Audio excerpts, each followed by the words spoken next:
대한민국방산 관련자들이 현재 가장 궁금해하는 소식이 바로 KF-21 전투기의 엔진 부분인데요.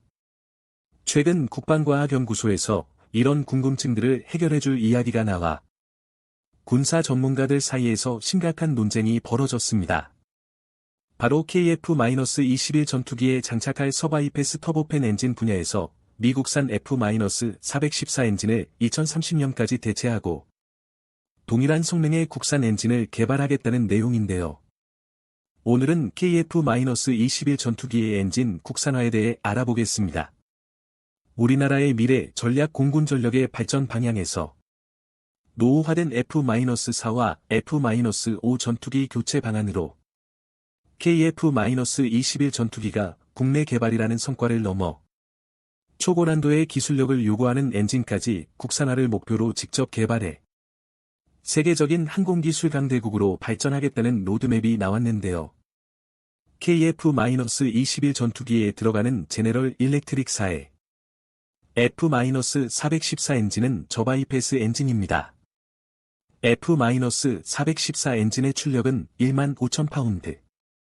즉, 엔진으로 F터버너를 사용했을 시 약 22,000파운드로 최대 출력이 가능한데요.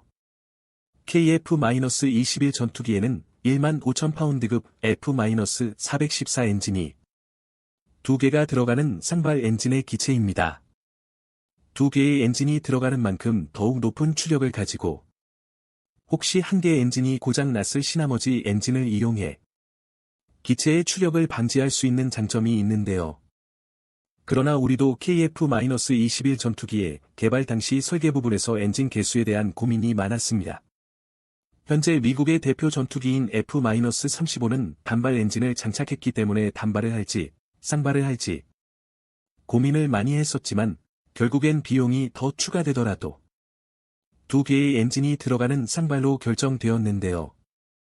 그런데 이런 결정이 현재 KF-21 전투기의 엔진 국산화를 실현할 수 있게 만들어 주었습니다. 단발도 되었다면 엔진의 출력은 더욱 높은 엔진으로 선택했을 것이고 현재 목표한 국산 엔진 개발은 포기했을 수도 있습니다. 물론 단발 엔진은 쌍발 엔진에 비해 한 개의 엔진이 추가되는 공간에 내부 무장을 더 탑재가 가능하다는 장점이 있습니다. 하지만 KF-21 전투기의 경우 현재로서는 4.5세대 반 매립식으로 제작이 되었기에 오히려 F-35 전투기보다 더 큰 무장을 탑재할 수 있는데요. KF-21 전투기의 엔진 국산화는 국내에서도 찬성하는 사람들과 반대하는 사람들이 존재합니다. 엔진 국산화를 반대하는 반대파의 주된 논리는 대체 왜 신뢰성이 검증된 미국산 엔진을 냅두고 성능도 가성비도 입증되지 않은 국산 엔진을 만드냐는 것인데요. 모두가 알다시피 전투기용 저바이패스 엔진은 기체는 물론 조종사의 안전과도 직결되어 있기 때문에 신뢰성이 세계 최고로 손꼽혀야 합니다. 이러한 신뢰성은 당연히 반복된 이륙과 비행, 수많은 지상 시험을 통해 비로소 검증이 완료되는데요. 현재 우리 대한민국은 KF-21 전투기라는 초음속 전투기를 우리 손으로 만든 만큼 무기의 종속국을 벗어나 생산국으로 우뚝 서고 있는 변화를 거치고 있습니다.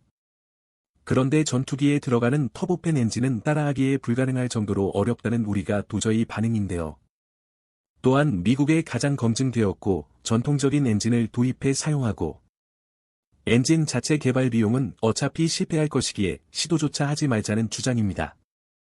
실제로 KF-21 전투기에 들어가는 제네럴 일렉트릭사의 F-414 엔진은 가장 안정성 있는 제품으로 평가받고 있어 세계적으로 신뢰성을 보장받고 있는데요. 게다가 중국이나 러시아를 제외하곤 대부분의 동맹 국가들은 미국산 엔진을 사용해 전투기를 만들고 있고 개발하고 있으며 그나마 유로파이터에 들어가는 EJ-200 엔진의 경우 현재 전투기에 탑재해 사용하고 있으나 엔진의 짧은 수명으로 개발국에서도 반쯤 포기한 악명 높은 UGV 파이터라는 게 반대파들의 주장입니다. 그렇다면 다른 나라에서는 성공한 사례가 없을까요? 과거 프랑스의 라팔 역시 성능과 가성비는 물론이고 생산성까지 모두 검토한 결과 16,000파운드의 추력을 가진 미국산 엔진을 라팔 전투기에 탑재하는 방식을 고려했지만 갑자기 그러한 계획을 단번에 취소하고 국산 엔진 개발에 몰두하기 시작했습니다. 그 이유는 바로 현재 상황을 보는 것이 아니다. 미래의 수출 상황이나 장기적인 이득을 계산했기 때문인데요. 결국 눈앞의 상황만을 본다면 KF-21 전투기 개발을 계획했을 당시 진작에 포기하고 미국에 막대한 자금을 주고 전투기를 도입해야 했을 것이고 과거처럼 절대적인 갑과 을의 관계를 영원히 되돌릴 수 없을 것입니다. 그렇기에 대한민국이 진행 중인 KF-21 전투기의 엔진 국산화는 KF-X 프로젝트의 상황을 뒤돌아보고 그 당시 반대파들의 결정을 따랐다면 어땠을까라고 생각해 봐야 하는데요. 게다가 현재 대한민국의 터빈 블레이드 기술을 본다면 결코 허무맹랑한 이야기가 아닙니다. 우리나라는 현재 강력한 기술을 가진 세계 5위권 수준의 가스터빈 엔진 보유국이고 엔진의 신뢰성을 입증시킬 기체로 KF-21 전투기를 보유하고 있는 항공기술 강대국인데요.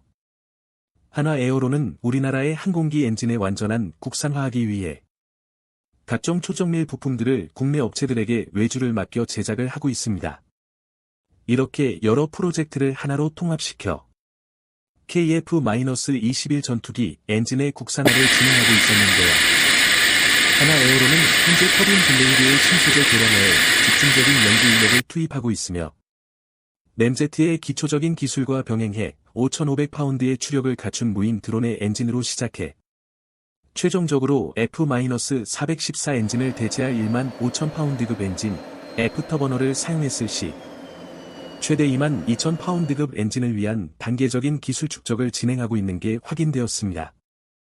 그런데 최근 이마저도 더 추력을 높여 18,000파운드급 F터버너를 사용 시 27,000파운드급 엔진까지 올린다는 계획이 발표되었는데요.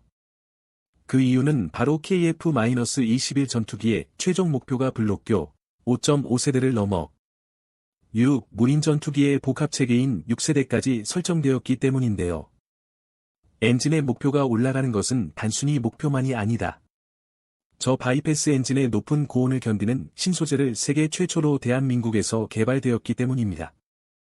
현재 1300도에서도 견디는 신소재가 개발되었고 그 이상 1500도까지 견디는 신소재 연구도 진행 중인데요.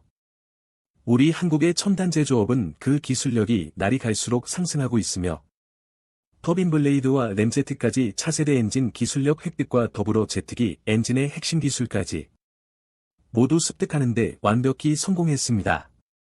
결정적으로 오늘날 앞으로 세계 방산 시장에서 한국의 KF-21 전투기가 해외 수출을 위해선 국산 엔진의 개발은 선택이 아니라 필수적으로 다가오는 것이므로 현재 개발 중인 엔진 국산화를 비난하고 실패할 것이란 낙담보단 연구진들을 믿고 응원해줘야 할 것으로 보입니다.